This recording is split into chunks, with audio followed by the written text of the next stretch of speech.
ভূপেন বৰাহাত কংগ্ৰেছ কৰি থাকোঁতে যি সিন্ডিকেট চলাইছিল তেওঁলোকে এতিয়াও ভাবে যে অসমত সিন্ডিকেট চলি আছে। কংগ্ৰেছে আমাৰ পৰা কিছু কথা শিকিব লাগে আৰু ভূপেন বৰা ডাঙৰীয়া খুব বেছি এতিয়া বিশ্বাসযোগ্য নেতা হৈ থকা নাই। কংগ্ৰেছৰ দিনৰে এইবিলাক বিষয় ভূপেন বৰাহাত কংগ্ৰেছ কৰি থাকোঁতে যি সিন্ডিকেট চলাইছিল তেওঁলোকে এতিয়াও ভাবে যে অসমত সিন্ডিকেট চলি আছে। এওঁলোকৰ ভবাটো ভুল নাই, কাৰণ তেওঁলোকৰ নিজে সিন্ডিকেট চলাইছে। তেওঁলোক একোজন সিন্ডিকেটৰ নায়ক আছে। গতিকে সেইকাৰণে মই এই বিষয়টোত কংগ্ৰেছে কিবা আমাক শিকাব লাগে বুলি মানে তেনেকুৱা মই নাভাবোঁ। বৰঞ্চ কংগ্ৰেছে আমাৰ পৰা কিছু কথা শিকিব লাগে।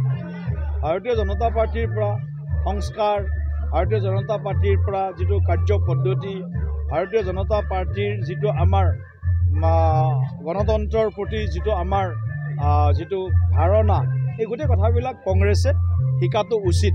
আৰু ভূপেন বৰা ডাঙৰীয়া খুব বেছি এতিয়া বিশ্বাসযোগ্য নেতা হৈ থকা নাই। তেওঁৰ কথাক হয়তো আজি অসমৰ ৰাইজে তেনেকৈ গুৰুত্ব দিয়া নাই, কাৰণ তেওঁ যি কয় তাৰ ওলোটা কৰে অসমবাসী ৰাইজে। ভূপেন বৰাহাত কংগ্ৰেছ কৰি থাকোঁতে যি সিন্ডিকেট চলাইছিল তেওঁলোকে এতিয়াও ভাবে যে অসমত সিন্ডিকেট চলি আছে। কংগ্ৰেছে আমাৰ পৰা কিছু কথা শিকিব লাগে আৰু ভূপেন বৰা ডাঙৰীয়া খুব বেছি এতিয়া বিশ্বাসযোগ্য নেতা হৈ থকা নাই।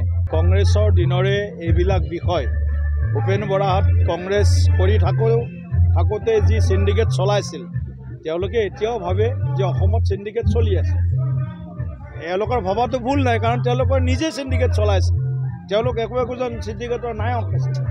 গতিকে সেইকাৰণে মই এই বিষয়টোত কংগ্ৰেছে কিবা আমাক শিকাব লাগে বুলি মানে তেনেকুৱা মই নাভাবোঁ। বৰঞ্চ কংগ্ৰেছে আমাৰ পৰা কিছু কথা শিকিব লাগে। ভাৰতীয় জনতা পাৰ্টিৰ পৰা সংস্কাৰ, ভাৰতীয় জনতা পাৰ্টিৰ পৰা যিটো কাৰ্য পদ্ধতি, ভাৰতীয় জনতা পাৰ্টিৰ যিটো আমাৰ গণতন্ত্ৰৰ প্ৰতি যিটো আমাৰ যিটো ধাৰণা, এই গোটেই কথাবিলাক কংগ্ৰেছে শিকাটো উচিত। আৰু ভূপেন বৰা ডাঙৰীয়া খুব বেছি এতিয়া বিশ্বাসযোগ্য নেতা হৈ থকা নাই।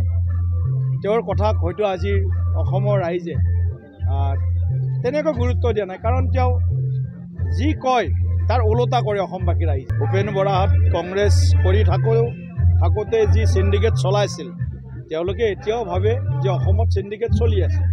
কংগ্ৰেছে আমাৰ পৰা কিছু কথা শিকিব লাগে আৰু ভূপেন বৰা ডাঙৰীয়া খুব বেছি এতিয়া বিশ্বাসযোগ্য নেতা হৈ থকা নাই।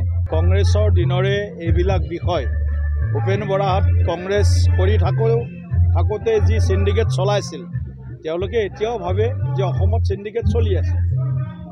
এওঁলোকৰ ভবাটো ভুল নাই, কাৰণ তেওঁলোকৰ নিজে সিন্ডিকেট চলাইছে। তেওঁলোক একোজন সিন্ডিকেটৰ নায়ক আছে।